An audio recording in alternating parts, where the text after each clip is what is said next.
Welcome back to World Religions. This is a video series of lectures intended to accompany the textbook A Short Introduction to World Religions, edited by Christopher Partridge, published by Fortress Press.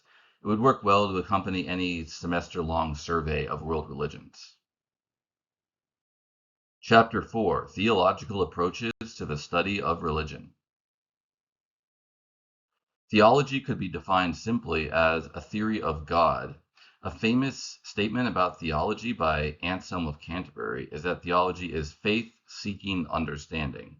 In other words, most religious people who engage in theology see it as a rational attempt to understand God or the other doctrines of their religion, and to see it as something that would accompany faith, cooperate with faith in deepening understanding and also trying to prove some of the main doctrines of a religion. Traditional academic approaches to the study of religion often tried very hard to distinguish themselves from theology, with the idea that theology is going to be a biased perspective, a perspective held by members of the religion itself. They're just trying to defend and justify what they already believe, rather than taking a more outsider, objective, or neutral perspective. But on the other hand, if you do want to understand religion as members of the religion themselves understand it, you probably need to take the theological perspective as well. At the very least, study theologians of the religion to try to get a sense of what they were thinking, what they were believing, and why. So, what can we expect to learn by taking a theological approach to the study of religion? Number one, it helps understand a religion and its teachings using the terms and formulations used internally by members of the religion itself. Number two, theology can often also relate to questions of meaning and way of life. In other words, it's not going to be purely rational, purely theoretical. Sure, it's rational formulations, rational arguments, or defenses of doctrines, but typically those are doctrines about God, human nature, morality, or things like that that can expand out in their significance to encompass questions of meaning, purpose, and even how members of the religion live and why. We can compare and contrast a theological approach to the study of religion with other approaches. So the scientific approach would include things like gathering data systematically, quantifying the data, creating mathematical formulations that attempt to express relationships between the various things studied, such as correlations, doing experiments, or just observational studies. All of this is very useful and I think essential to understanding religion. There's something of a discipline or of a kind of reality check by just looking at numbers, as opposed to only relying on qualitative descriptions, because different people can have greatly different senses, qualitative senses of a religion or some other phenomenon, but you can tend to get a lot of clarity as well as precision if you just start trying to look at things you can quantify. Of course, we always have to be concerned and aware of the limitations of the scientific approach as well. Number one, we can assume the data is perfect or real when there could be flaws in our methodology in either how we collected it or how we interpreted it. Number two, science is sometimes accused of being overly reductive. That is, like, only insisting upon a quantitative or external observation point of view as the only reality, the only way to understand things. Of course, we don't have to view science in that light or that way. We can look at it as one very useful perspective among others to understand religion. Phenomenological perspective is related to the theory of phenomena, which means appearances, what it appears to be like, what people experience from a first person point of view. So we could characterize this as descriptive, as qualitative, as experiential. And of course, this is also a very good way of understanding religion. This would often be accounts given by members of the religion themselves, such as what it feels like for them in prayer, what a saint or some other person experienced in a mystic vision, and so on. The theological approach is going to be similar to the phenomenological in that it's often not taken by members of the religion itself, and also that it's not primarily quantitative. But like the scientific perspective, it does seek to rationally articulate and defend theories or doctrines. And it's going to center questions of meaning, significance, and worldview in contrast with the external scientific study of a religion. So we're talking about insider, outsider perspectives. There's a very useful distinction in anthropology called the emic versus etic distinction. This was first developed by the anthropologist Kenneth Pike. Emic means internal to a first approximation. The emic perspective attempts to explain things within the cultural world of a religious believer, for example, or you could say more generally, from within the member of a culture that you're studying. The etic perspective is external. It attempts to explain, for example, religious beliefs and behaviors from an outsider or often a scientific perspective. So scholars' perspective, in a way, you might say, is inherently etic, but they can make use of emic perspectives. So, of course, if you want to understand a religion, you would try to make use of emic perspectives as well as etic. Now, there's a kind of interesting wrinkle to this, which is that the way these terms are used in anthropology, they both refer to perspectives taken by scholars. So strictly speaking, the emic perspective, it's the scholars, you could say their best attempts to understand the internal perspective, but it's not identical, you would suspect, to the actual perspective that members of the religion have. There's presumably going to be at least some gap, some difference between the scholar's emic perspective and the religious believer's true insider perspective. But it's still useful for scholars to create this emic perspective, this construct that will just help them understand the religion better. And if we have to bring theology into this distinction, it's going to more closely align generally with an emic perspective because the theological formulations of doctrine, the theological arguments, are going to be those developed by members of the religion itself. The emic etic perspective is similar to the insider versus outsider distinction, but it's not quite identical. So the outsider perspective is going to be similar to that of the etic. It's that of an external scholar. The insider perspective is those of a religious believer, for example, themselves. And of course, there's going to be a slight distinction between this and emic. The insider's theology is going to be confessional and that it's going to reflect the actual beliefs that might be confessed or professed by a believer, unlike the scholar's emic perspective, which is just their best attempt to understand the insider perspective, but still kind of from the outside. Now, in practice, the emic etic and insider outsider perspectives are often blurred. So, for example, a scholar doing field work may become part of the group that they study.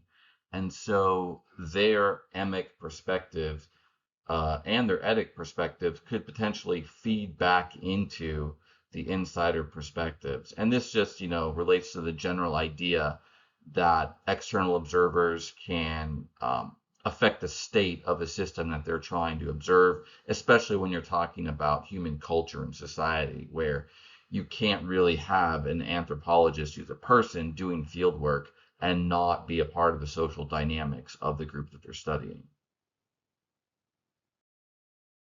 Critical theory is also useful to bring up now as a general approach to understanding culture. Um, so critical theory, you could say with the lowercase c and t, the general meaning of critical theory is theory from the social sciences usually that seek to understand, expose, and critique power structures within human society. And the general idea is that these structures of power, these hierarchies, where, for example, on the Marxist theory, this is one example of this approach, you have the ruling class who are the owners of capital, And then you have the working class who don't own a capital, and the working class is exploited. But a Marxist idea would be you can't understand a culture with that structure. You can't understand how the society, how the economy works without taking that hierarchy into account. And you could also apply this general perspective to understanding, for example, the United States using racial hierarchies and gender hierarchies and so on. Now, critical theory from the broad sense is derived from critical theory with a capital C and a capital T, which is a specific theoretical paradigm, a later development of Marxism developed by the scholars of the Frankfurt School. You can see two of them, Max Horkheimer and Theodor Adorno, in the picture on the slide. So this has been very influential in Western academia. It's kind of influenced the thinking of people throughout the social sciences and humanities, and nowadays even in the natural sciences as well. So it does have some good aspects to it, which is there is a reality that I don't think anyone could fully deny, that perspective, ideology, worldview, faith, doctrine, all of these could be influenced by structures of power in the society. There's a corollary or an implication that's often drawn from critical theory, which is a postmodern or hermeneutic of suspicion flavored corollary, which is that every perspective someone could take is biased by these structures of power. And so the implication is there's no such thing as a truly detached, impartial, or objective scholar. So maybe it's kind of hopeless. There's no way of understanding religions because even if we're scholars trying to take an outsider perspective and just do the best we can of being objective, we ourselves are going to be influenced by these power structures. And the research subjects we have, whatever materials we're using to learn about religion, they're going to be inflected by all these power structures too. And the general idea is that power structures are going to bias judgment because people use belief, they use ideology to help reinforce their place in the power structure, or even if they're trying to overturn the power structure, that's still going to distort their way of thinking, their way of believing, and so on. There are many objections to critical theory, however. One, if we take the theory too literally, too strictly, and this is true both of the Frankfurt School in particular, but also critical theory as a broader paradigm. If you think there's no such thing as an unbiased perspective, then how are you able to see these power structures, these hierarchies clearly in the first place? If we're going to trust the critical theorist's analysis, if they're going to be accurate and reliable, we have to trust that they themselves have somehow been able to step outside of these power structures and take a relatively unbiased perspective. And if they lean too heavily into the idea that these power structures inflect everything, they control everything, then why should we believe the people who give us these theories? It's just going to be biased. It's just going to be tainted. Maybe it's going to reflect their own class interests, and it's not going to be an objective picture of a culture's religion, for example. In fact, probably a more accurate way of understanding the situation we find ourselves in is that, yes, the critical theorists are correct that there are power structures in human societies, that these influence, for example, religion, belief, ideology, and so we ignore those power structures at our peril if we're trying to understand the society and how it actually works. But in order to make sense of this, we actually have to assume that bias is not absolute. It's a matter of degree, that there can be perspectives, points of view, individual scholars that are less biased and those that are more biased. And it's only if we believe in the possibility of reducing bias or having a less biased perspective, that's the only way we're going to be able to gain a perspective that's reliable. So we have to leverage degrees of lesser bias to gradually gain a more and more accurate picture of the society that we're studying. So on a good day, I think we can say that religious studies scholars are aware of structures of power, but they also believe that it's at least possible in principle to get perspectives that are unbiased enough to understand the religion that they're studying. And if you don't make this assumption, I do think critical theory just becomes kind of incoherent. There's no perspective, no theory, no understanding, no description of religion that's going to be at all reliable because everything is biased, everything is tainted. Once we realize that bias is a spectrum, then it's coherent to work our way towards the less biased part of the spectrum. And that could even include taking in insights from critical theory, but we just don't have to take their paradigm as an absolute.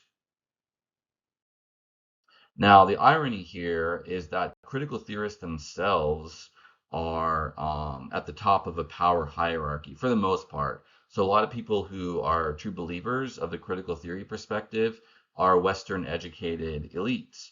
And these people, they may be wealthy or at least high income, but they're also just a member of the elites by virtue of their education, having a college degree or having a master's or a PhD, which is where you tend to learn these things.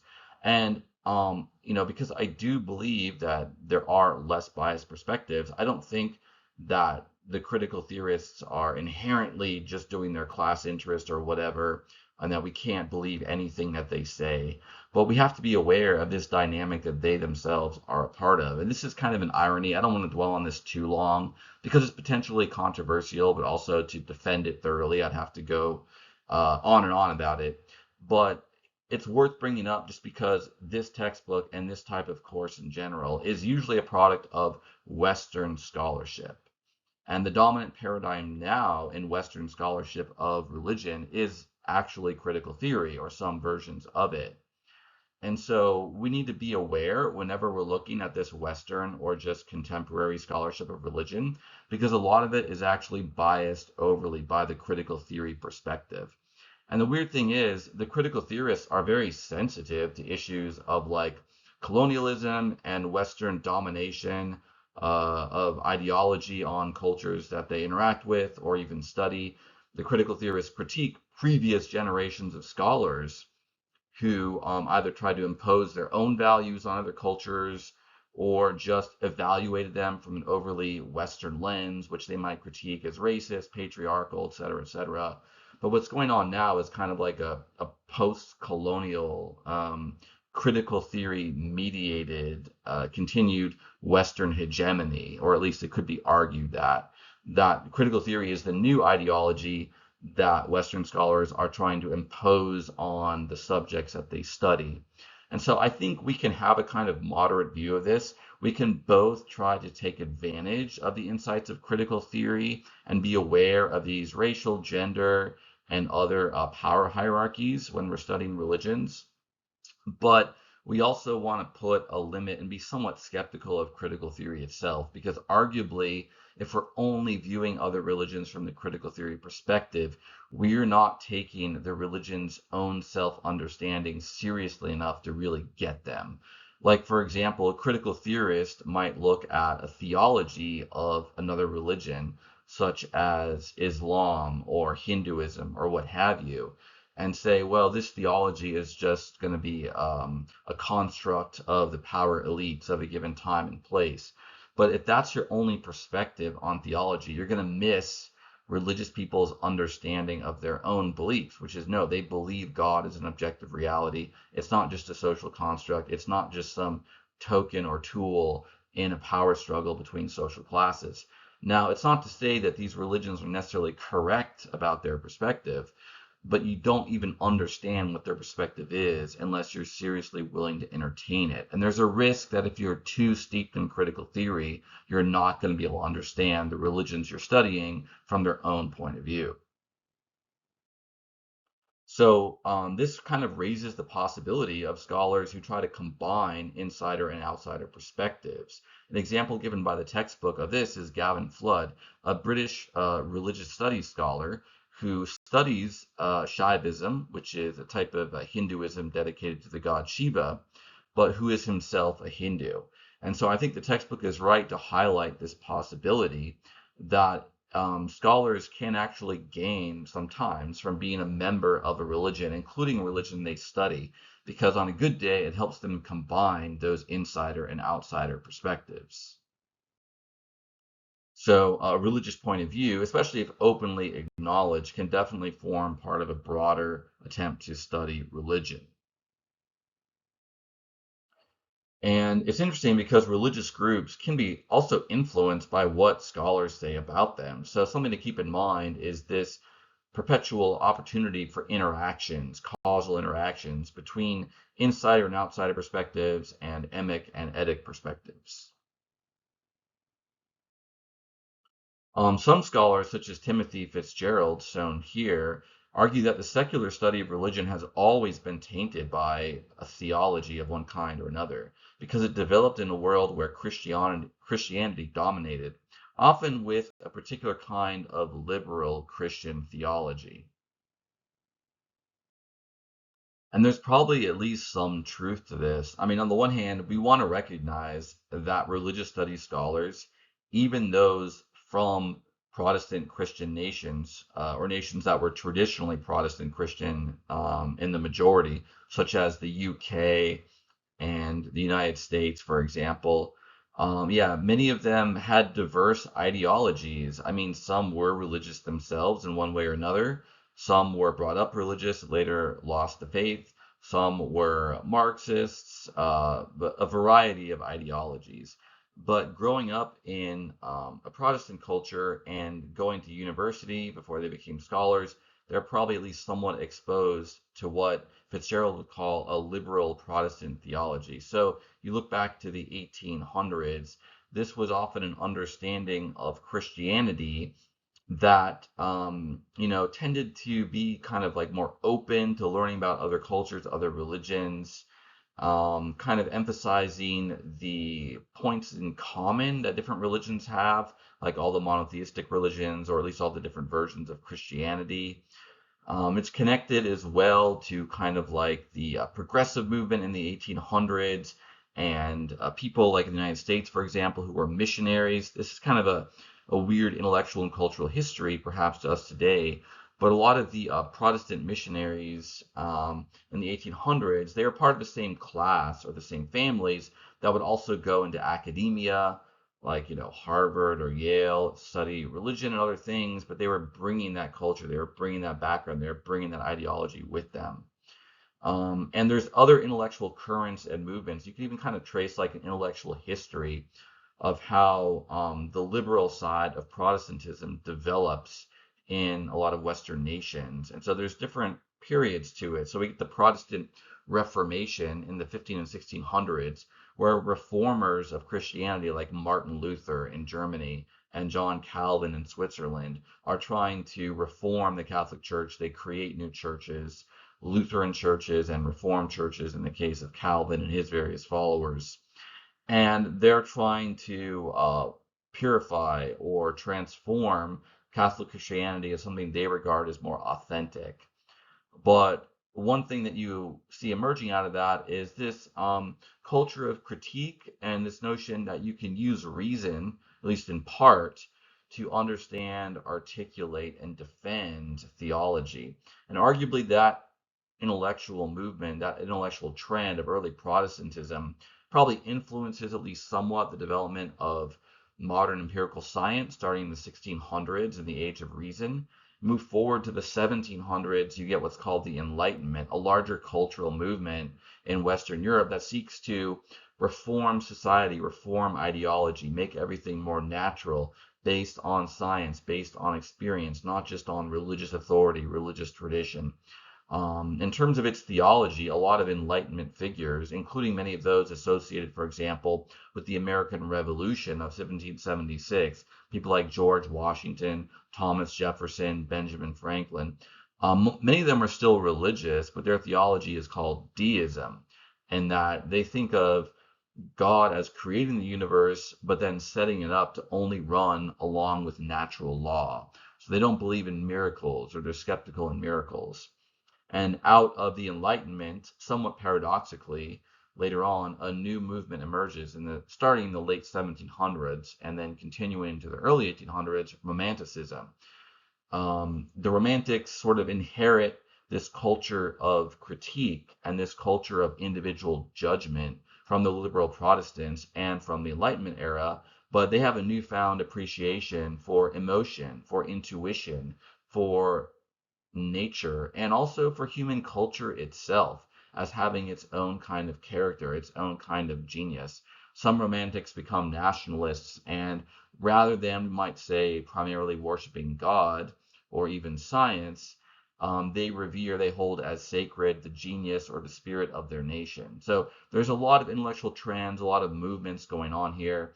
Hard to summarize, but hopefully this gives you a basic sense of the intellectual lineage of a lot of later religious studies scholars. And out of Romanticism, this idealist philosophy comes. And again, much we could say about idealism, but one of its main ideas is that mind or spirit is primary, and there's a kind of single world spirit or universal intellect or God consciousness in which individual humans can participate to various degrees. The reason why I'm even mentioning all this is that a lot of later people influenced by these ideologies in the West, if they studied religion, they may operate under the presumption that there's a kind of common truth to all religions. That would be a kind of idealist inflected way of looking at the study of religion. And so I think that's the kind of idea that Fitzgerald has when he's talking about this lingering liberal Protestant inflected theology that's there in religious studies. He's probably pointing to this very real, like, intellectual tradition or lineage. And, to a certain extent, individual scholars can always be critical of the societies or cultures they're from. But yeah, it is generally true that they're at least going to be influenced in their worldview or their ideology by the intellectual traditions of their culture. So even though there's some truth to Fitzgerald's critique of the tradition of Western scholarship of world religions, that they have their own cultural baggage, you might say, that could taint their perspective, there's definitely some truth to that. But it doesn't mean we can just or should just denounce and ignore all of that scholarship. There's still going to be insights there. There's still going to be information there. And furthermore, not all Western scholars have the same ideology. There's atheists, there's agnostics, even the people who are kind of wittingly or unwittingly heirs of this liberal Protestant theological tradition that Fitzgerald sort of talks about and other people have talked about too. That doesn't mean that everything they say is tainted. Nothing that they say is reliable. And the textbook also gives examples of religious studies scholars who themselves have religious views of one kind or another, but for which that seem to actually enhance their perspective, enhance their understanding of religion. So one example is Mircea Eliade. He did a lot of work, such as a book called The Sacred and the Profane, on the concept of the sacred. And he had some sort of religious worldview himself. You might say, I mean, he believed in the reality of the sacred in some sense. And that's not usually regarded by scholars as a source of weakness or a defect in his understanding. Rather, it helped him understand the subject matter a bit better. And indeed, many 20th century scholars in comparative religion and the phenomenology of religion made assumptions about a religious realm that underlay all religion. So I'm calling this perennialism. Perennialism is a kind of philosophy or ideology that says there's this eternal truth that's behind all religions that they share. There's kind of like a core theology, a core theory of salvation, and other doctrines too. And the perennialists often would emphasize things similar to the idealists. Idealism was more of a German philosophy rooted in the Romantic movement that emerged in the early to mid 1800s. You could look at the perennialists as 20th century inheritors of some of the ideas of idealism, that there's one God, one divine mind, one consciousness, or one spirit behind all things, and that this is the reality encountered by prophets of different religions. We could say a lot more about this. If you want to read more about this perspective, the perennialist perspective, I recommend the book The Perennial Philosophy by the British writer Aldous Huxley.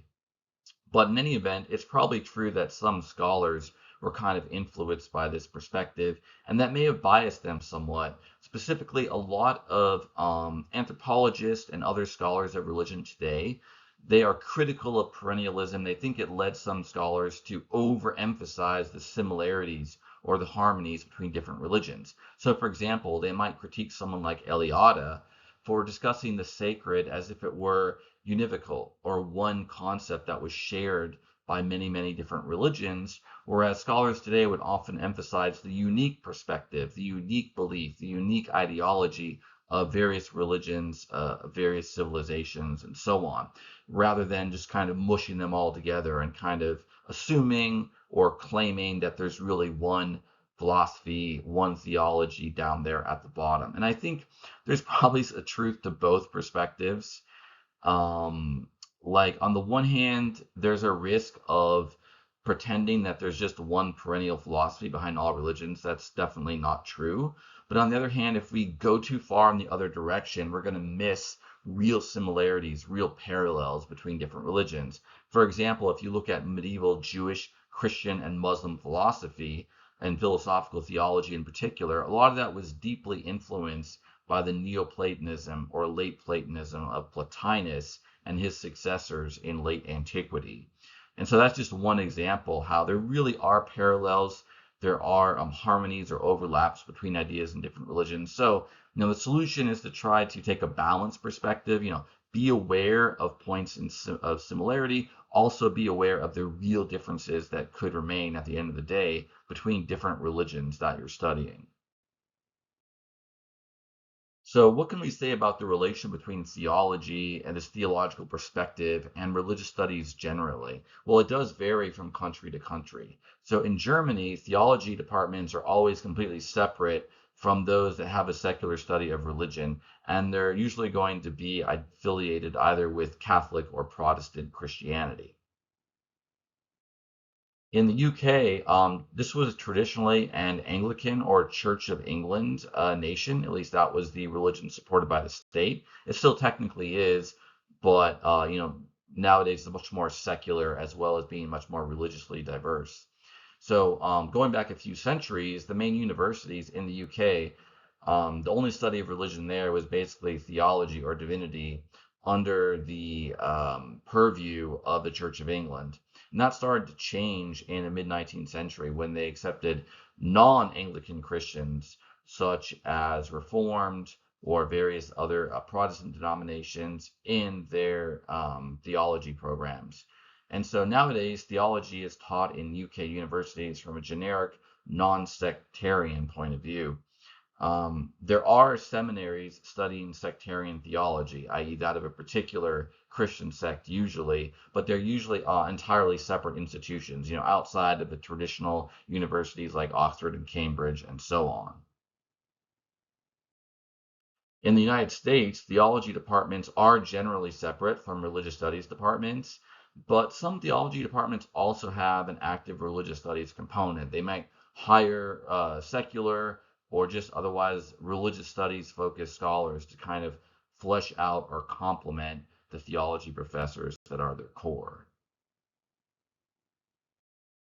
Okay, so that's it for the theological perspective on studying religions. Next up is going to be chapter 5, Ritual and Performance. Until then.